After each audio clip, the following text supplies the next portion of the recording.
NDFB दुखुथिया नखरनो जोंनि government फैनाय लोगो लोगो जोङो मोनफ्रोमबो फैनाय नखराव जोङो मोनफा मोनफा साख्रि होगोन होननानै आं दिनै बे नब्लाङांनिफ्रायनो नोंथांमोननो प्रमिस लानानै रादाय होनाय जाबाय होननानै।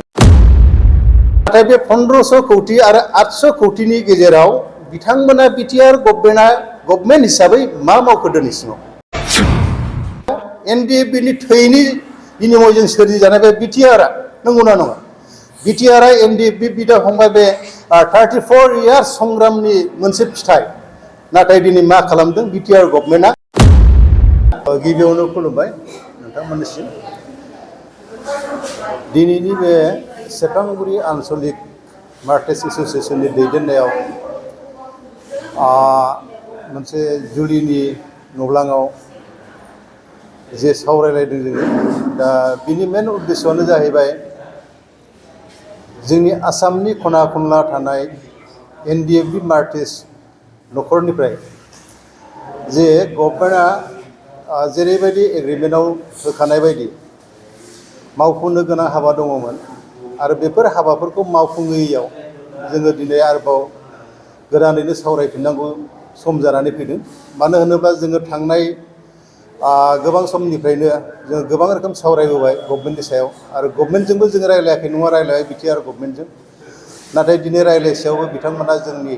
जे बिथांमोननि जे होखानाय रादाय एबा जे माबायाव लिरखानाय बेबादि हिसाबै बिथांमोना मावफुंना होयैयाव जोङो आरोबाव दुखु फोरमायदों दिनैनि बे जथुम्मानि गेजेरजों जे बिथांमोना जोंनि NDFB थैनाय नखरफोराव जेयानाखि रादाय होखाजानाय बायदि 5 लाख अनसुंथाइ आरो थैनाय नखरफोरनि जे साखरि होनो होननानै बिथांमोना गले गले बुंबाय थादोंमोन। स्वयं जोंनि हाग्रा बिफाननि EM फेरेंगा बसुमतारी सार बिथाङा गावनो बुंदों, गावनि खुगाजों खुदनो, जेब्लानाखि BTR एकर्ड जादों बे एकर्डनि उनावबो आरो एकर्डनि सिगाङावबो बिथांमोना बारे बारे बुंदों जे जोंनि जे बड'लेण्ड सोरजिनो थांनायाव जोंनि NDFB दुखुथिया नखरनो जोंनि गभर्नमेन्ट फैनाय लोगो लोगो जोङो मोनफ्रोमबो थैनाय नखराव जोङो मोनफा मोनफा साख्रि होगोन होननानै आं दिनै बे नब्लाङांनिफ्रायनो नोंथांमोननो प्रमिस लानानै रादाय होनाय जाबाय होननानै। नाथाय दिनै जोङो नुनो मोनबाय जे बिथांमोननि गभर्नमेन्टआ फैयै फैयै 5 बोसोरानो जोबनोसै। 5 बोसोर जोबनो थाखाय दिनै आरो बेसेबां दिन दंबावो, बेसेबां सान दंबावो? मात्र 4 मासल'सै, नंगौना नङा? दा बे 4 मासनि गेजेराव बिथांमोना साख्रिनि खोथाखौथ' दोनथ'दो, जे मुंख्लं नखरा जे 5 लाख थाखा मोननांगौ अनसुंथाइ बेखिनिखौबो बिथांमोना दिनैसिमाव होजोबनो हायाखै। जोंनि हिसाबाव दङ 3111 जन मुंख्लं। दा बिनि गेजेराव बिथांमोना बे मथा मथि 5 बोसोरानो जोबलांबाय नै। दा 5 बोसोरनि गेजेराव जुदि 4 बोसोर 6 मासनि गेजेराव जुदि बिथांमोना 400नि एसेल' बारा होनो हादों, अब्ला बे 3111 जनखौ होनो थाखाय बिथांमोननो बेसेबां बोसोर सम नांगोन, नंगौना नङा? आरो थांनाय जे दिल्लीयाव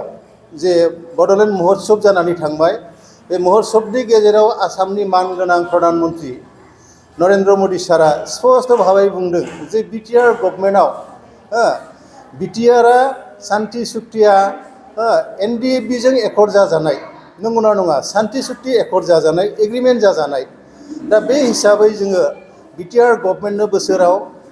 1500 कौटि जोङो थाखा हरगासिनो दङ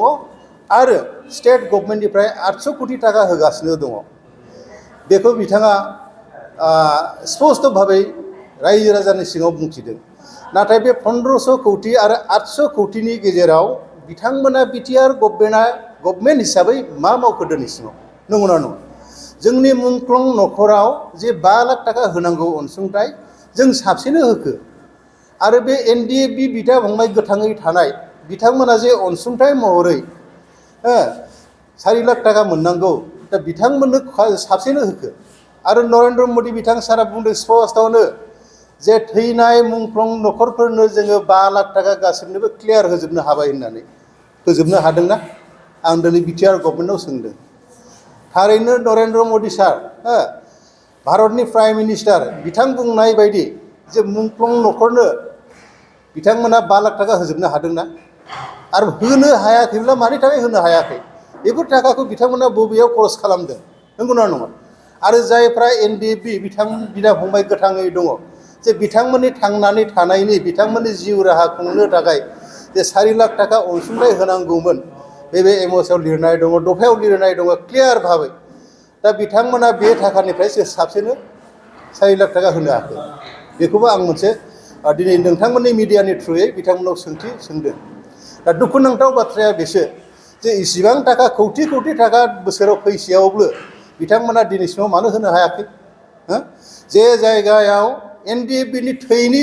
बिनिमयजों सोरजिजानाय बे BTR नंगौना नङा BTR NDFB बिदा फंबाय बे 34 इयार्स संग्रामनि मोनसे फिथाइ नाथाय दिनै मा खालामदों BTR गभर्नमेन्टआ आसाम गभर्नमेन्टआ बेखौ मोनसे जोंखौ जास्ट मोनसे टपि भरायनानै दोननाय बादिल' खामानि मावगासिनो दङ जोंनि दुखुथिया आरो मुंख्लं नखरखौ दिनै BTR गभर्नमेन्ट हिसाबै मोजाङै नायसनाखै मोजाङै मान होआखै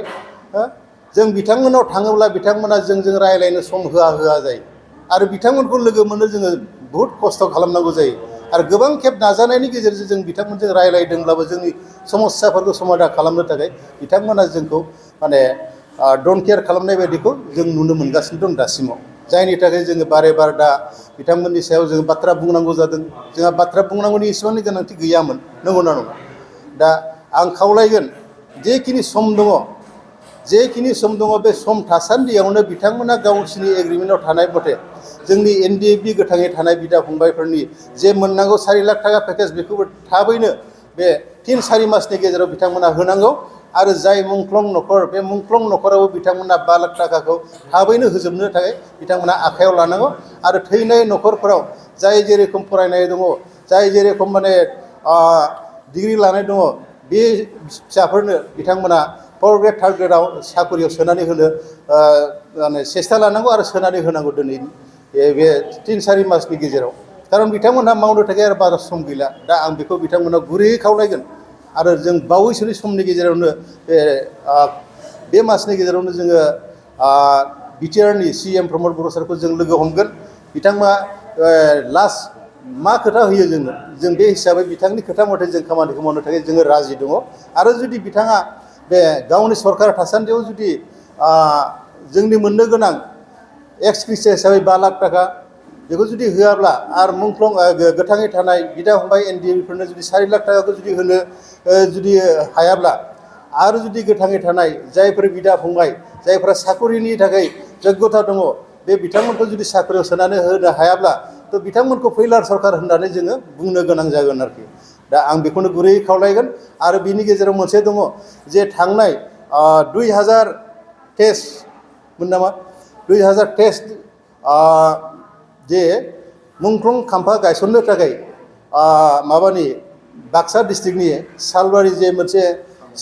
साम' हाथाइ रुपुहि बेयाव बिथांमोना मोनसे जायगा सेलेक्ट खालामनानै हाखौबो एलटमेन्ट खालामबाय होननानै आं खोनादों जों खोनानो मोनदों नाथाय दुखुनि बाथ्राया बेसो जे बिथांमोना दिनैसिमाव मानो बेयाव मुंख्लं खाम्फाखौ लुनानै होनो हायाखै मानि थाखाय लुनानै होनो हायाखै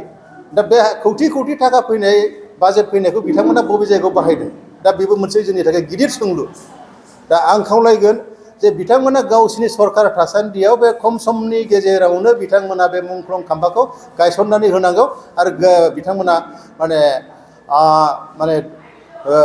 जोंनि जेखिनि अभाब अभिजग NDFB हिसाबै थैनाय हिसाबै बे अभाब अभिजगखौ पुरन खालामनानै होगोन होननानै आङो खावलायबाय दिनैनि दिनाव दा आं बेखिनिखौनो बिथांमोननिसिम खावलायनानै आं दिनै बेखिनियावनो दोनथ'नाय जाहैबाय।